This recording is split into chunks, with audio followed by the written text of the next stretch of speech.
Halo Sobat Bola, apa kabar? Semoga semua dalam kondisi sehat Baik, dan bahagia selalu. Amin. Ya. amin. Pelatih fisik Timnas Indonesia yang untuk AFF nanti sudah mengeluh kalau ternyata fisik para pemain dalam kondisi hancur.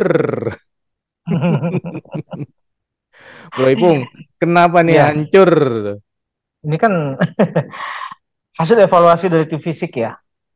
Tim fisik pelatih kita adalah Shin Sang-gyuk ya. Nah, mereka dikumpulkan, kemudian mereka juga sudah melakukan latihan-latihan ringan diawali dengan latihan ringan, kemudian sudah melanjut kepada pelatihan untuk penaikan performa fisik. Nah, ternyata hasil evaluasinya menunjukkan bahwa penurunan fisik pemain yang terutama bermain di Liga 1 itu menunjukkan anjlok ya. Jadi ini ada penurunan yang cukup signifikan dan rasanya kalau untuk menghadapi sebuah turnamen dengan kondisi fisik yang demikian tidak memenuhi syarat. Itu Hmm, yang menjadi highlight dari mereka ya. Nah, sementara kan kalau kita lihat bahwa untuk menaikkan performa fisik tentu dengan kondisi yang fisik sedemikian tentu butuh waktu yang agak lebih panjang dari yang seharusnya ya. mhm, Cuma mengingat bahwa gelaran Piala AFF juga udah tinggal beberapa hari lagi. mhm. Makanya dengan ketiadaan waktu atau begitu mepetnya waktu untuk meningkatkan performa fisik, akhirnya diambil salah satu cara nih untuk katakanlah menyiasatinya, Mhm. yaitu mereka akan berusaha menyiasati bahwa pada pertandingan pertama melawan Kamboja di tanggal 23 Desember nanti, itu adalah bagian juga dari latihan fisik, program penaikan stamina gitu loh. Jadi program ini dilakukan pada saat pertandingan Gila itu. dan dan ini bukan cuma pada saat melawan Kamboja, tapi berikutnya di pertandingan kedua kita juga kan akan bertandang ke Brunei, tapi bertanding di Malaysia ya. Mhm. Nah, itu juga masuk dalam program untuk meningkatkan fisik pemain. Gitu loh, Bro.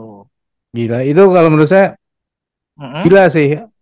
Masih untung kalau Indonesia ini tidak mm-mm. dimainkan di laga pertamanya AFF yaitu tanggal 20.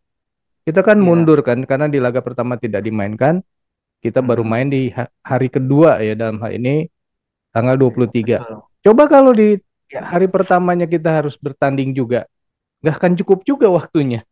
Tapi Iya, gini ya, itulah.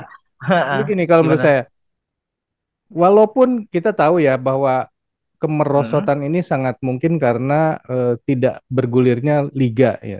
Tapi Ya. sebagai pemain ya, pemain sepak bola yang notabene profesional lah di Indonesia, kok mereka tidak ini ya, tidak menjaga kebugaran, tidak menjaga kebugaran atau memang sebenarnya sudah menjaga kebugaran tapi karena tidak bermain jadi tetap rontok. Ya, saya pikir gitu. Karena ini ya, karena kalau mereka hanya melakukan latihan-latihan ringan, latihan ringan yang apa tujuannya hanya untuk maintenance, tapi itu kan standarnya juga terlalu minimal. Hmm, Kalau misalkan mereka juga menjaga performance dengan cara ada sesuatu target ya, targetnya adalah berupa pertandingan, itu kan berubah akan berbeda treatmentnya gitu loh. Memang karena saya sih melihat bahwa gelaran liga yang ditunda ini itu yang menjadi faktor utama. Jadi pemain juga ya agak-agak merasa gimana ya, karena nggak ada target yang mereka kejar gitu loh. Sementara ketidakpastian mengenai liga akan berputar kapan, itu juga akan menjadi problem tersendiri tuh. ya. Kemarin kita sudah bahas juga ya, gara-gara Mm-mm. Kanjuruhan PSSI jadi nggak punya duit. Nah sekarang gara-gara Kanjuruhan juga timnas Indonesia fisiknya bobrok, hancur. Betul, betul, betul. Sangat merugikan sekali ternyata kejadian seperti ini. Ini siapa sih yang sebenarnya yang minta laganya diberhentikan? Merugikan Eh, sepak bola Indonesia dan ada mungkin ratusan ribu orang yang ada di betul, situ ya yang sebenarnya ikut terdampak. Gimana, betul. Bro? Ini kan efek dari tragedi Kanjuruhan ini apa menciptakan sebuah apa akibat yang sangat besar sebetulnya. Ini Ya. efek domino gitu loh. Mhm, Karena satu kejadian kemudian rentetan kejadian-kejadian yang lebih merugikan lagi akhirnya muncul. mhm, Sampai akhirnya FIFA harus merasa bertanggung jawab untuk turun tangan mhm, dan muncullah kemudian wacana untuk transformasi sepak bola nasional. mhm, Kita harapkan sekali bahwa ini bukan sekedar wacana. transformasi ini harus tetap dilakukan. Mhm. Nah, kalaupun memang konsekuensinya adalah liga yang harus berhenti, saya harapkan juga kalau akhirnya menjadi kerugian tersendiri, itu juga mungkin ada pertimbangan-pertimbangan lain gitu loh. Nah, kemarin waktu eh, Menpora ya datang ke TC ke Bali, itu STY juga sempat bicara Mhm. mengenai hal ini ya, bahwa Mhm. STY kan melihat ini perkembangannya tidak bagus buat pemain-pemain nasional. Mhm. Sementara akan ada event-event panjang gitu loh Ya. yang dihadapi oleh pemain-pemain kita. Mereka sudah sempat bicara, oke lah, kita tidak lagi melihat bahwa yang paling penting, yang harus diprioritaskan adalah kepentingan tim nasional, gitu Mhm. loh. Kita nggak perlu melihat pada rujukannya mengenai kesiapan lah atau apalah gitu, mengenai kesiapan dari segi pengamanan dan segala macam. Tapi bagaimana kita memprioritaskan pada kebutuhan nasional, kebutuhan pemain-pemain yang harus siap untuk menghadapi turnamen gitu loh. Ya. Kesiapan Mhm. itu kan kalau bisa maksimal kalau laga itu dilakukan secara reguler gitu loh bro. Ya, betul. Mudah-mudahan aja dengan pertemuan mereka berdua, sempat STY ngomong memang itu pertemuan yang sifatnya informal ya. Ini Mhm. juga didengar gitu loh oleh pihak Ya. pemerintah maupun PSSI gitu loh bro. Ya. Ya, saya dengar juga kalau liga ini akan segera digulirkan ya, tetapi dalam kondisi terpusat ya, seperti Mm-mm. di Jawa Tengah dan di Jawa Timur kalau tidak salah ada di dua lokasi. Terpusat jadi seperti sistem yang tahun lalu ya, sistem bubble Bubble ya. ya, dan Hmm. juga tanpa penonton. Waduh. Dan ini hanya untuk menyelesaikan putaran pertama, katanya sih seperti itu. Dan putaran pertama diharapkan selesai sebelum tahun baru, akhir Desember Hmm. ini. Artinya ngebut ini, Waduh. kayaknya nanti Ngebut. akan ada 2 minggu yang, wah itu ngebut tuh. Iya, Ya iya. ada berapa lagi, wah, berapa laga lagi ya. Tapi ya itulah mungkin pilihan dari eh, pengurus atau penyelenggara sepak bola, dan mudah-mudahan pada saat itu akan ada siaran langsung dan itu akan menghasilkan uang. Uang lagi, mikirnya duit aja terus ya. Oke, oke. Nah ini Eh, yang timnas Indonesia akan siap ya kurang lebih ya. Tapi dalam arti siap, tapi fisiknya akan tidak optimal. Betul kan ya, seperti itu. Nah, bagaimana mm-mm. dengan laga uji coba? Apakah Indonesia sudah menyiapkan laga uji coba sama lawan siapa gitu, Bro? Kalau sampai saat ini memang belum terinformasi ya bahwa akan ada laga uji coba dan berapa kali jumlahnya juga itu belum. Mhm. Walaupun kalau kita melihat merujukannya adalah tim-tim calon lawan kita, Mhm. seperti contoh Malaysia. Mhm. Malaysia sudah mengagendakan dua laga persahabatan menjelang AFF yang di range waktunya antara tanggal 9 sampai tanggal 14 November nanti, Desember Mhm. nanti, Ya. itu melawan Kamboja dengan Maladewa. Mhm. Kemudian kita lihat juga kesiapan dari Thailand juga untuk merancang dua laga uji coba gitu loh. Sama range waktunya antara sekian dan sekian. Itu melawan timnas dari Taiwan dan Myanmar. Bahkan Filipina juga sudah merancang dua laga uji coba, yaitu melawan Taiwan dan melawan Vietnam. Mhm. Sedangkan Indonesia sampai saat ini juga belum terinfo nih, gitu Mhm. loh. Ya Karena artinya, karena saya pikir karena saya pikir gini juga ya, laga uji coba di tengah pemain yang lagi berusaha menaikkan performa fisik. Apakah ini menjadi sebuah pilihan yang bijaksana gitu loh? Ataukah memang waktu yang dipakai itu adalah benar-benar bagaimana upaya menggenjot fisik gitu loh. Jadi laga uji coba akhirnya dikorbankan gitu. ya, ya, ya, ya artinya kita kan ada di grup A ya. Di grup A itu Mm-mm. Thailand, Kamboja, kemudian Filipina dan Brunei ya. Brunei. Ya. Artinya yang tiganya ini kan sudah ketahuan ini akan Mm-mm. melakukan laga uji coba.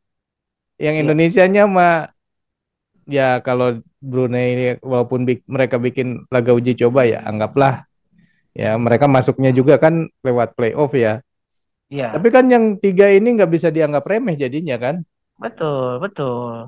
Ya kan itu tadi, walaupun agenda AFF ini di luar agenda FIFA, tetap saja untuk kawasan Asia Tenggara ini menjadi penting gitu loh. Karena biar bagaimanapun ini adalah tolok ukur untuk melihat perkembangan sepak bola di kawasan ASEAN. Hmm. Kita beruntung sebetulnya ada di kawasan AFF yang secara reguler masih melakukan pertandingan-pertandingan ini ya kompetisi di antar negara Mhm. di ASEAN ya. Berbeda Ya. dengan kawasan dari Asia Timur atau Asia Tengah yang liga yang seperti kompetisi yang seperti AFF ini belum tentu ada gitu loh. Ya, ya, Hmm. contohnya ketika waktu tempo hari diisukan bahwa Indonesia akan pindah ke Asia Timur, ternyata di Asia Timur nggak ada yang kayak AFF begini kan. Betul, Iya, betul. akhirnya nggak jadi gara-gara bahwa laga di sana tidak cukup ya untuk Indonesia Ya. untuk berkembang. Akhirnya tetap bertahan di AFF itu kalau tidak salah seperti itu. Oke, apalagi nih yang akan kita bahas dari eh, timnas Indonesia Hmm. untuk AFF nanti? Bagaimana dengan pemain-pemain abroad kita, bro? Iya. Ya kita masih cukup beruntung ya bahwa dari sekian nama yang dipanggil itu ada pemain-pemain yang berasal dari liga-liga yang di luar Indonesia, pemain abroad Mhm, kita. mhm, Kita punya Witan, Egy dan segala macam. Dan mereka rasanya untuk gelaran ini bisa bisa ini ya, bisa berpartisipasi.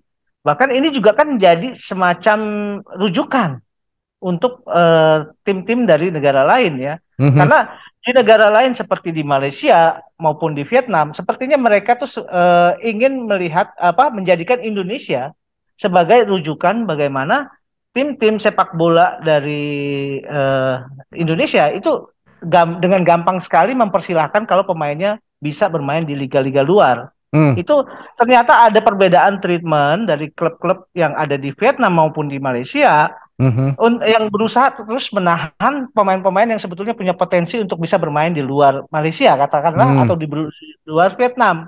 mhm, Kalau di Indonesia itu kan sepertinya membuka pintu lebar-lebar ya. Kalau mereka sepertinya akan berusaha untuk menahan terus dan mhm, itu malah menciptakan ini ya suasana pemain yang merasa sudah berada di zona nyaman. mhm, Sehingga tidak heran bahwa ketika pemain-pemain Malaysia atau Vietnam berusaha mencari kompetisi yang lebih berkualitas di luar pada saat mereka melakukan uji coba gitu ya itu ada masih punya perasaan homesick dan segala macam gitu loh bro jadi itu juga kan menjadi kendala tersendiri sehingga mereka durasi katakanlah peminjaman atau durasi kemudian kontrak itu juga menjadi pertimbangan buat klub-klub yang berusaha mengambil dari talent-talent dari negara-negara tersebut gitu. ya, ya. Saya pikir mungkin kalau disebut bahwa Hmm. tim klub-klub di Malaysia tidak ingin pemainnya bermain di luar, mungkin karena pilihan pemainnya juga yang memilih, wah ini di negara sendiri mungkin lebih nyaman, plus duitnya jauh lebih banyak mungkin. Contoh lah Ya, kayak Asnawi ya, Asnawi kan memilih di Korea Selatan dibanding dengan di Indonesia, padahal tawaran di Indonesia juga tidak lebih bagus, tidak lebih jelek daripada tawaran di ya, Korea Selatan. Tapi Asnawi berinvestasi dalam hal ini, mau memilih di Korea Selatan yang notabene tawarannya tidak ya, sebaik ada di Indonesia. Kan iya, kan itu Ka- artinya bukan sekedar dari klubnya kan, tapi juga dari orangnya kan. iya betul. Memang yang paling penting juga kalau memang terjadi bahwa ada sebuah tim yang berusaha menahan pemain-pemain untuk tetap di dalam jangkauan mereka, tetap dalam manajemen mereka, tentu seharusnya dari setiap pemain ini ya kalau punya sikap Mhm, untuk berani untuk mhm. menentukan sikapnya sendiri. Ya, Sebagai contoh mengenai Asnawi tadi. ya, Asnawi kan ketika dia bermain di Ansan, dia penurunan gaji sampai setengahnya. tuh. Tapi jangan lupa itu adalah bagian dari investasinya Asnawi gitu Iya, loh. betul, betul, Ah, betul. ah. Kalau di Liga Malaysia dan Liga Vietnam, ini sih menurut kabar berita yang dilansir dari media mereka, Mhm, itu banyak klub yang berusaha ini ya menjaga image mengenai klub mereka sendiri gitu loh, dengan berusaha menahan pemain-pemain bagus jangan sampai keluar dari genggaman mereka gitu loh. Ini kan sebuah akhirnya menjadi kontraproduktif kalau kita rujukannya adalah sepak bolaan di masa depan gitu loh. Ya, mungkin saya ingat jadi kalau tidak salah mengenai Sadil ya, katanya waktu itu mau dilepas Hmm. tapi takutnya malah pindah ke klub Malaysia yang lain gitu. Kayaknya ada kecurigaan antara klub satu sama lain di Malaysia. Wah, ini jangan sampai nih dilepas ntar dimakan sama dia. Wah, udah kayak gitu. Ada nggak sih kayak gitu? Kayaknya ada sih ya perasaan seperti itu. Sebetulnya gini, kadang-kadang bukan cuma di Liga Malaysia, bro. Di Hmm, Liga Inggris aja pernah terjadi bahwa ada pemain, oke, dia boleh keluar dari klub ini, tapi dalam klausulnya ya, hmm. klausul pelepasan pemain ini, dia boleh saya lepas, tapi tidak boleh bermain di Liga Inggris, misalkan. Selama Karena itu sekian akan tahun. memperkuat, bukan sama sekian tahun, nggak tahu berapa berapanya ya. Iya, Cuma itu akan akan menggerus kekuatan dari tim yang dia tinggalkan iya, dan akan memperkuat tim yang akan mentransfer mereka gitu loh. iya Itu benar. ada dalam klausul kontrak seperti itu gitu loh, bro. Iya, padahal Jadi nggak usah takut ya, tambahkan kalaupun aja klausul yang seperti itu dilakukan, dalam kontrak mereka. iya seharusnya begitu. Hmm, Dalam kalau klausulnya ada, ya mungkin ya ada kemungkinan tidak bisa berlaga di liga yang sama akhirnya. iya. Oke, Sobat Bola, itulah obrolan mengenai timnas Indonesia untuk AFF nanti yang katanya kata tim pelatih fisiknya dalam kondisi jelek banget sampai dibilang hancur. Menurut Sobat sendiri kira-kira apa sih penyebab hancurnya ini? Silakan tulis di kolom komentar. Sekian dulu obrolan kita kali ini. Kita lanjut di video yang akan datang. Sampai jumpa. Bye. Oke, thank you bro.